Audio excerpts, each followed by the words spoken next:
नमस्कार, बहुत स्वागत है आपका। आप देख रहे हैं 24 का चैंपियन, साथ आपके मैं सोनिका सिंह। बहुत स्वागत है आपका।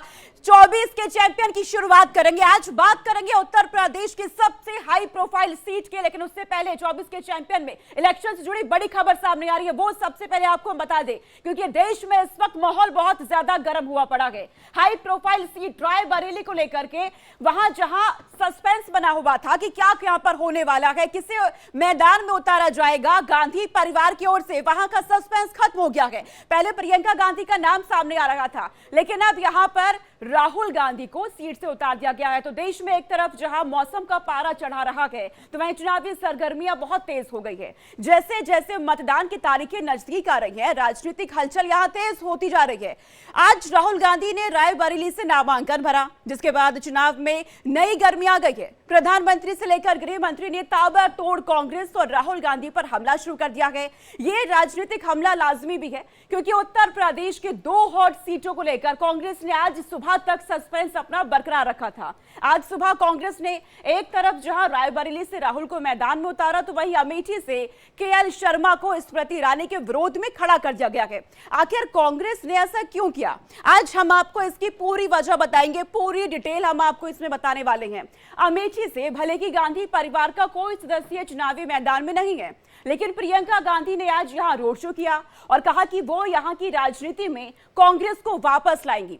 प्रियंका ने और क्या क्या कहा है, ये भी आज आपको हम बताएंगे। इसके अलावा उद्धव ठाकरे आज क्यों बरसे हुए हैं, ये भी हम आपको बताएंगे, क्योंकि लगातार चुनावी सरगर्मी बढ़ने के बाद चुनावी मौसम का जो पारा है वो बहुत ज्यादा हाई है। बयान सामने आ रहे हैं तमाम नेताओं के, लेकिन इस वक्त की बड़ी खबर आ रही है। सबसे पहले वो आपको बता दें, रायबरेली से नामांकन दाखिल करने के बाद राहुल गांधी ने रायबरेली में कुछ तो नहीं बोला, लेकिन पुणे पहुंचे और वहां पहुंच करके उन्होंने आज एक बड़ी बात कह दी। उन्होंने कहा कि अगर उनकी सरकार आती है तो वो 50% आरक्षण के बैरियर को तोड़ देंगे। नरेंद्र मोदी, जिस दिन मैंने ये जाति जनगणना की बात की, उससे पहले रोज नरेंद्र मोदी जी कहते मैं ओबीसी हूं, मैं ओबीसी हूं। अच्छा, जिस दिन मैंने जाति जनगणना की बात की, कहते हिंदुस्तान में तो कोई जाति नहीं है, 2 ही जात है, एक अमीर एक गरीब। अच्छा, पहले आप ओबीसी थे, हमने जाति जनगणना की बात की, ओबीसी को सचमुच में अधिकार देने की बात की, आप कहते हो भाई ओबीसी तो है ही नहीं। आप डिसाइड करो, आप ओबीसी हो या नहीं हो। हिंदुस्तान में ओबीसी वर्ग है, हां या ना, देश को बता दो। मगर हमने डिसीजन ले लिया है, जाति जनगणना होगा, 50% का ये जो बैरियर बना रखा है, इसको तोड़ फोड़ के हम परे कर देंगे। इस वक्त की एक और बड़ी खबर आ रही है, ये भी अब आप जान लीजिए। रोहित वेमुला केस में तेलंगाना पुलिस ने एक बड़ा खुलासा कर दिया है। रोहित वेमुला दलित नहीं था, पुलिस की रिपोर्ट में यह खुलासा हुआ है। जांच में रोहित के सभी सर्टिफिकेट फर्जी मिलेंगे। रोहित वेमुला केस में सभी आरोपियों को क्लीन चिट दे दी गई है। तेलंगाना पुलिस ने कोर्ट में क्लोजर रिपोर्ट अपने पेश की और इस रिपोर्ट के जरिए ये बड़ा खुलासा हुआ है, रोहित वेमुला दलित नहीं था। रोहित वेमुला केस में तेलंगाना पुलिस का ये सबसे बड़ा खुलासा है और ये इस वक्त का अपडेट सामने आया है। जांच में रोहित के सभी सर्टिफिकेट फर्जी मिले हैं। रोहित वेमुला केस में सभी आरोपियों को क्लीन चिट भी दे दी गई है, ये भी जानकारी मिल रही है। अपडेट ये है, तेलंगाना पुलिस ने कोर्ट में क्लोजर रिपोर्ट अपनी पेश की और इस रिपोर्ट के जरिए बड़ी बातें सामने आई है। रोहित वेमुला केस को लेकर के बड़ा खुलासा है। रोहित वेमुला दलित नहीं था, पुलिस की रिपोर्ट में ही ये बात सामने आई है, जिसको लेकर लगातार सवाल उठ रहे थे। जांच आगे बढ़ी, एक्शन हो रहा था और इस जांच के बाद अब अहम जानकारियां सामने आई है।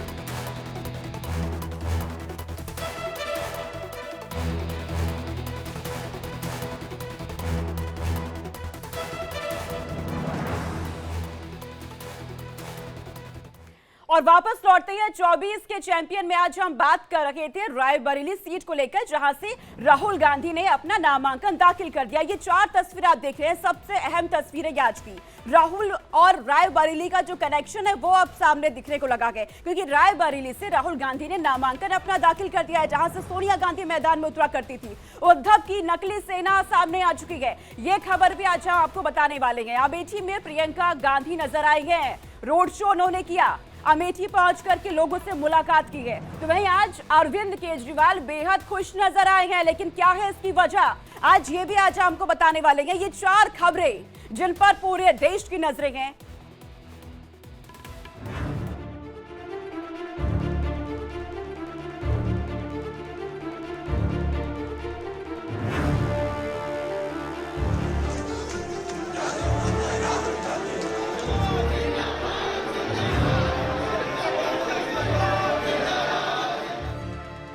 यूपी की दो हॉट सीट अमेठी और रायबरेली पर चल रहा सस्पेंस आज खत्म हो गया।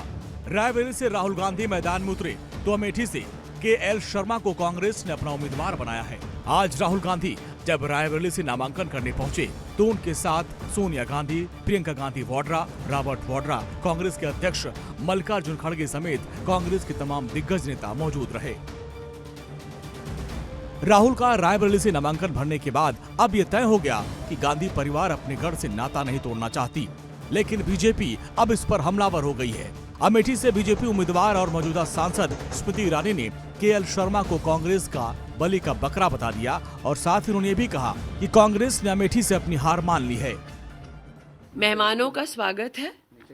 हम लोग अतिथियों के स्वागत में कोई कसर छोड़ेंगे नहीं।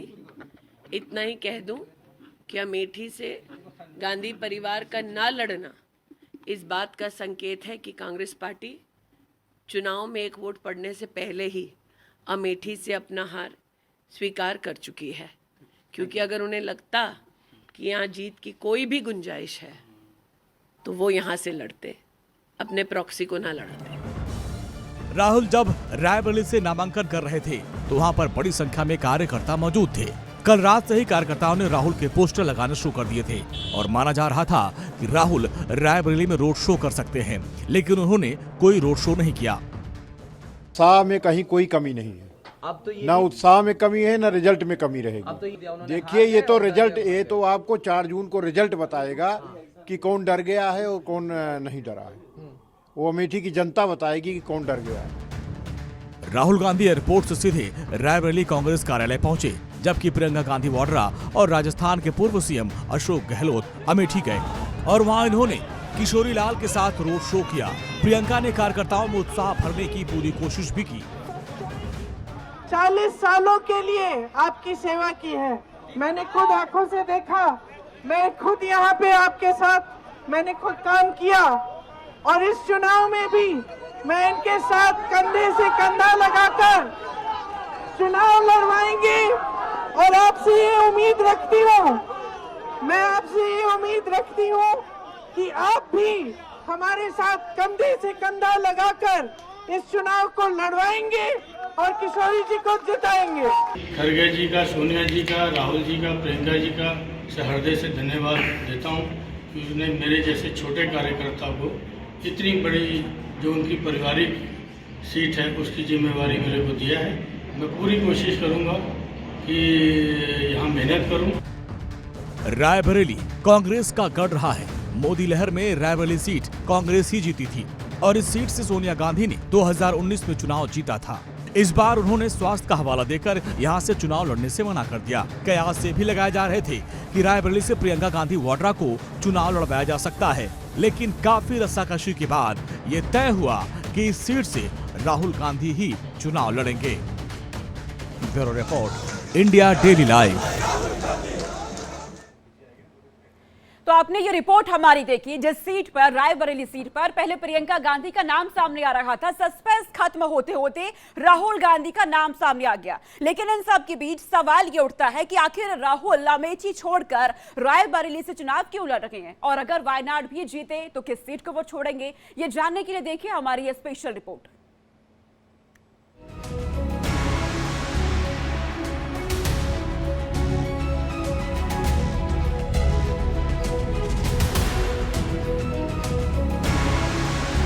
आखिरी वक्त तक कैलकुलेशन करने के बाद कांग्रेस ने अमेठी और रायबरेली का सस्पेंस खत्म कर दिया। राहुल गांधी अपनी ट्रेडिशनल सीट अमेठी से चुनाव नहीं लड़े। पार्टी ने उन्हें रायबरेली से उतारा, जहां से सोनिया गांधी चुनाव लड़ती रही।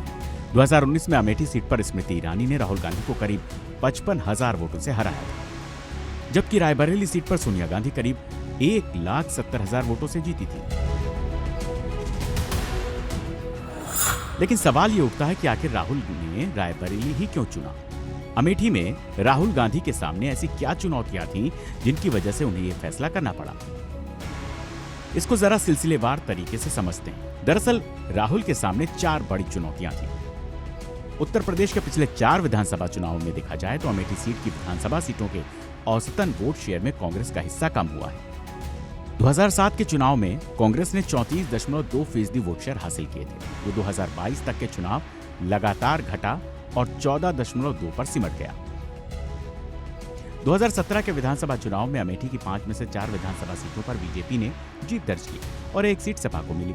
इसके बाद 2022 विधानसभा चुनाव में बीजेपी ने अमेठी लोकसभा की 5 में से 3 विधानसभा सीटों पर जीत हासिल की। साथ ही हर सीट पर जीत का अंतर लगभग 22,000 से लेकर 77,000 तक रहा। सपा ने गौरीगंज और अमेठी की सीट पर जीत हासिल की।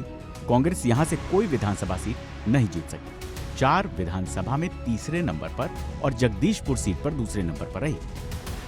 2019 में हारने के राहुल गांधी यहां सिर्फ 2 बार आए। वहीं स्मृति ईरानी ने 2019 में किया वादा पूरा किया। अगर वो अमेठी जीतती हैं तो जनता को सांसद से मिलने के लिए दिल्ली नहीं जाना पड़ेगा। उसी वादे को पूरा करते हुए स्मृति ने फरवरी 2024 में अमेठी में अपना घर बनाया। केंद्रीय मंत्री स्मृति ने एक संदेश दिया कि वो अमेठी की जनता के बीच रहकर उनके लिए काम करेंगे। स्मृति ईरानी अमेठी की मतदाता भी बनी। राज्य और केंद्र में बीजेपी की ही सरकार होने से अमेठी के विकास करने में स्मृति को मदद मिली। स्मृति ने अमेठी की जनता से भावनात्मक रिश्ता कायम किया। राहुल गांधी की तीसरी चुनौती, अमेठी में गांधी परिवार के भरोसेमंद नेता बीजेपी में शामिल हुए। अमेठी कांग्रेस और गांधी परिवार के सिपहसालार कहलाए जाने वाले कई नेताओं ने 2019 के बाद कांग्रेस छोड़ बीजेपी का दामन थाम लिया। गांधी परिवार को अमेठी में स्थापित करने वाले डॉक्टर संजय सिंह 2019 के लोकसभा चुनाव के बाद बीजेपी में शामिल हो गए। डॉक्टर संजय अमेठी से विधायक और सांसद रह चुके हैं। वहीं ठीक लोकसभा चुनाव से पहले कांग्रेस के कई नेताओं ने बीजेपी का दामन थाम लिया।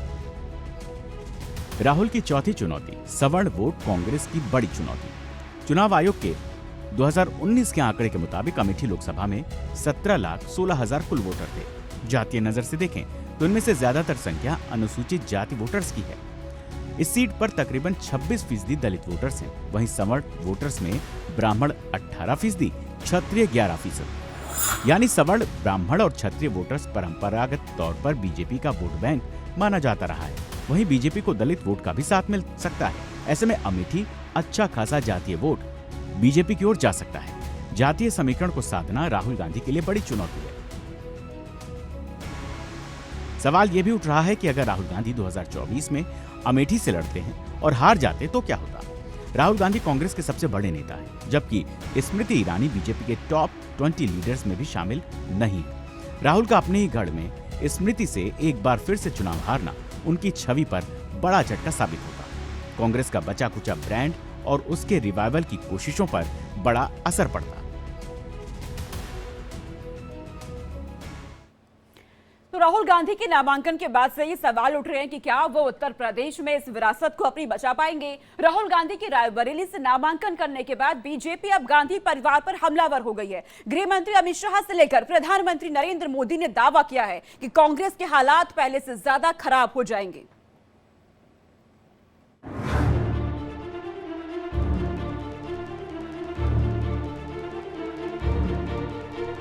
इधर राहुल गांधी ने अपना नामांकन भरा, उधर बीजेपी ने एक साथ राहुल समेत गांधी परिवार पर हमला शुरू कर दिया।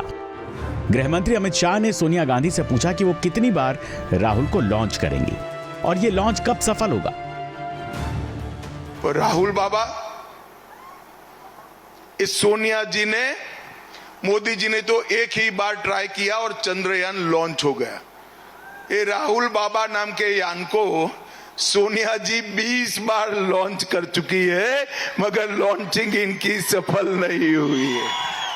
और आज 21वीं बार फिर से अमेठी से भागकर रायबरेली में पर्चा डाला। इतना ही नहीं, अमित शाह ने रायबरेली के चुनावी भविष्य का भी आज ऐलान कर दिया। राहुल बाबा, मैं यहां से रायबरेली का परिणाम बता देता हूं। भारतीय जनता पार्टी के प्रत्याशी दिनेश प्रताप सिंह के सामने आप रायबरेली से प्रचंड बहुमत से हारने जा रहे हैं। मेरी बात लिख। उधर प्रधानमंत्री नरेंद्र मोदी ने पहले तो राहुल को शहजादे कहकर संबोधित किया, फिर कहा कि डर की वजह से इधर से उधर भाग रहे हैं। मैंने पहले ही बता दिया था कि शाहजादे वायनाड में हारने वाले हैं और हार के डर से जैसे ही वायनाड में मतदान समाप्त होगा वो दूसरी सीट खोजने लग जाएंगे। लेकिन अमेठी से भी इतना डर गए, इतने डर गए, वहां से भागकर अब रायबरेली में खोज रहे हैं रास्ता।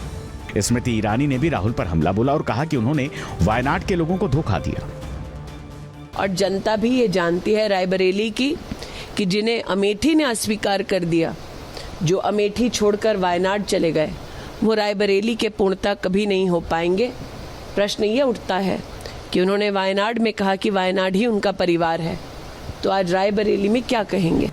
कांग्रेस ने एक तय रणनीति के तहत राहुल को रायबरेली से उतारा है, लेकिन बीजेपी के लिए ये किसी बेहतरीन मौके से कम नहीं है।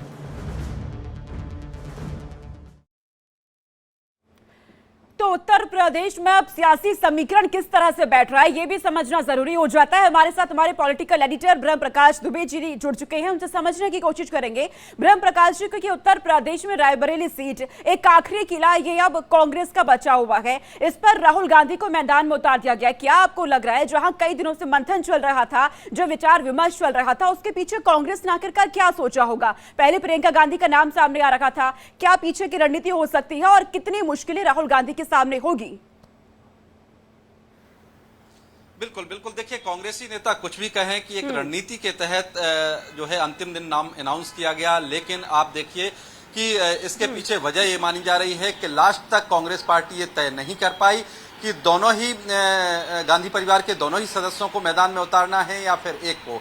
और एक वजह यह भी रही है कि राहुल गांधी को लगातार मनाया जाता रहा कि वो अमेठी से चुनाव मैदान में उतरे, प्रियंका गांधी वाड्रा रायबरेली से मैदान में उतरे, लेकिन उस तरह की स्थिति नहीं बनी। पार्टी ये कह रही है कि पार्टी ने एक प्लान के तहत जो है रायबरेली से राहुल गांधी को मैदान में उतारा है। उसके पीछे लॉजिक ये है कि चूंकि रायबरेली से लगातार सोनिया गांधी सांसद रही हैं, वहां पर वो भी कांग्रेस का गढ़ रहा है, लिहाजा चूंकि अमेठी से राहुल गांधी 2019 में चुनाव हार चुके थे, एक सेफ सीट के तौर पर जो है रायबरेली से अब राहुल गांधी को उतारा गया है, ताकि ये मैसेज ना जाए कि गांधी परिवार के तमाम सदस्य जो है उत्तर प्रदेश से दोनों सीटें छोड़कर भाग गए। लिहाजा गांधी परिवार के एक न एक सदस्य को मैदान में उतारा जाना था और रायबरेली से फाइनली जो है राहुल गांधी को उतारा गया। हालांकि बीजेपी के तमाम नेता, देखिए आप स्मृति ईरानी से लेकर प्रधानमंत्री नरेंद्र मोदी तक तंज कस रहे हैं कि पहले अमेठी से भागे थे, अब वायनाड से भागेंगे और अब रायबरेली में जाकर जो है रास्ता खोज रहे हैं। तो चुनावी दौर में सियासत चल रही है। कांग्रेस के अंदर की अगर बात करें तो एक खेमा इस निर्णय को सही नहीं मानता है, इसको लेकर सवाल भी उठा रहा है, लेकिन दूसरा खेमा है वो कह रहा है कि फ्यूचर प्लान के लिहाज से पार्टी ने राहुल गांधी को उतारा है, प्रियंका गांधी वाड्रा को अभी नहीं उतारा है, क्योंकि जिस तरह की परिस्थिति है, कहीं दोनों सीटें यदि कांग्रेस पार्टी लूज करती, रायबरेली और अमेठी, राहुल और प्रियंका दोनों मैदान में होते, तो फ्यूचर की रणनीति है जो पार्टी की, प्रियंका गांधी को एक नेता के तौर पर बड़ी जिम्मेदारी सौंपने की, वो रणनीति कहीं ना कहीं प्रभावित होती। और इसके पीछे वजह यही मानी जा रही है कि सिर्फ और सिर्फ राहुल गांधी को रायबरेली में उतारा है। राहुल गांधी यदि ये सीट जीतते हैं तो बाद में वो इससे इस्तीफा देंगे और प्रियंका गांधी वाड्रा उपचुनाव में मैदान में होंगी, जो पार्टी सोर्सेज से अभी तक जानकारी मिल रही है कि इस तरह की रणनीति है, क्योंकि राहुल गांधी पहले ही कह चुके हैं कि केरल की वायनाड सीट है, वो सांसद बनने के बाद उसको नहीं छोड़ेंगे। तो अगर चुनाव दोनों जगह से जीतते हैं तो उन्हें रायबरेली से तो इस्तीफा देना ही होगा, लेकिन गांधी परिवार के किसी न किसी सदस्य के पास ये सीट रहे, उस लिहाज से आगे प्रियंका गांधी वाड्रा जब वाई इलेक्शन होगा तो ये बहुत अहम जानकारी आप दे रहे हैं ब्रह्म प्रकाश जी कि प्रियंका गांधी के लिए राहें आगे के आसान की जा रही है। ये भी समझाइएगा कि क्योंकि अभी राहुल गांधी की ओर से संबोधन किया गया था ब्रह्म प्रकाश जी, उन्होंने कहा कि आरक्षण अगर हम आते हैं 50% बैरियर हम खत्म कर देंगे। क्या आरक्षण को कांग्रेस एक मुद्दा बना रही है और इसी के जरिए सफलता की राह देख रही है? और दूसरा, क्योंकि आज राहुल गांधी ने एक भावनात्मक पोस्ट किया, वो कह रहे हैं कि रायबरेली सीट जहां से मेरी मां आज तक सेवा करती रही, वहां मुझे सेवा का मौका दिया गया है। क्या आपको लगता है अगर वो यहां जीत जाते हैं तो आगे के लिए क्या वो वायनाड सीट को छोड़ देंगे, रायबरेली में ही वो फिर रहने वाले हैं? और आपने प्रियंका गांधी का जिक्र यहां पे कर ही दिया है, लेकिन सोनिया गांधी की इस विरासत को बचा पाना आसान आपको लग रहा है? बीजेपी हमलावर है क्योंकि बिल्कुल बिल्कुल, देखिए राहुल गांधी ने बड़ा इमोशनल जो है वक्तव्य दिया है। उन्होंने कहा है उनकी मां ने ये विरासत सौंपी है और ये बड़ी जिम्मेदारी है उन पर, और एक तरह से रायबरेली की जनता से भी कनेक्ट करने की कोशिश की है, भावनात्मक कनेक्ट करने की कोशिश की है। क्योंकि आप देखिए रायबरेली और अमेठी दोनों ही गांधी परिवार के लगातार गढ़ रहे हैं, दोनों से ही उनके नेता जीतते रहे हैं, लिहाजा एक इमोशनल कनेक्ट करने की भी कोशिश की है। लेकिन सवाल अगर इस बात जो आपने पूछा है कि वो वायनाड छोड़ेंगे या फिर रायबरेली से जीतते हैं रायबरेली छोड़ेंगे, तो देखिए राहुल गांधी ने ही केरल में बयान दिया बीते कुछ दिन पहले ही चुनाव में कि वायनाड सीट वो किसी भी सूरत में नहीं छोड़ेंगे।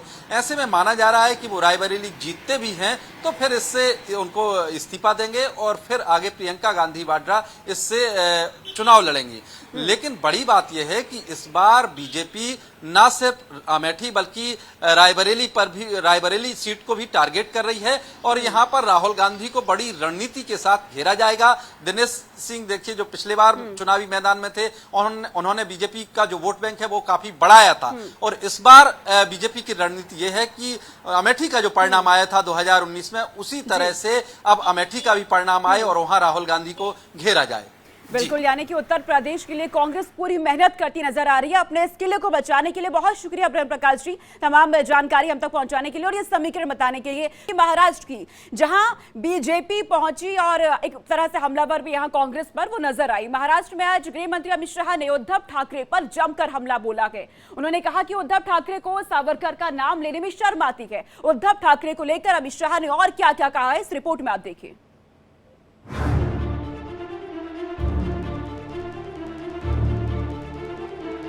चुनाव के तीसरे चरण से पहले हर पार्टी एक दूसरे पर हमलावर हो गई है। तीसरे चरण में 12 राज्यों की 94 सीटों पर मतदान होने हैं, जिसमें महाराष्ट्र में 11 सीटें शामिल हैं। 7 मई को होने वाले मतदान से पहले अमित शाह ने उद्धव ठाकरे पर बड़ा हमला किया है।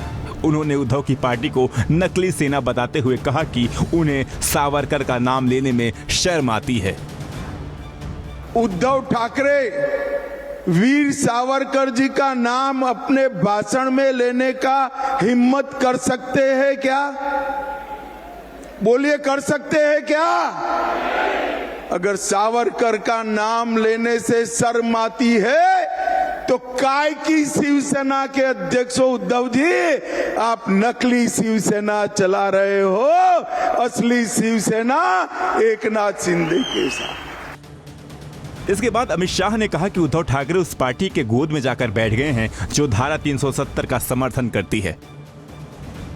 70 साल से इस Sharad Pawar and company, Congress and company जिनकी गोदी में उद्धव जी बैठे हैं, वो 70 साल से धारा 370 को एक अनाथ बच्चे की तरह गोद में बिठाकर खिलाते थे।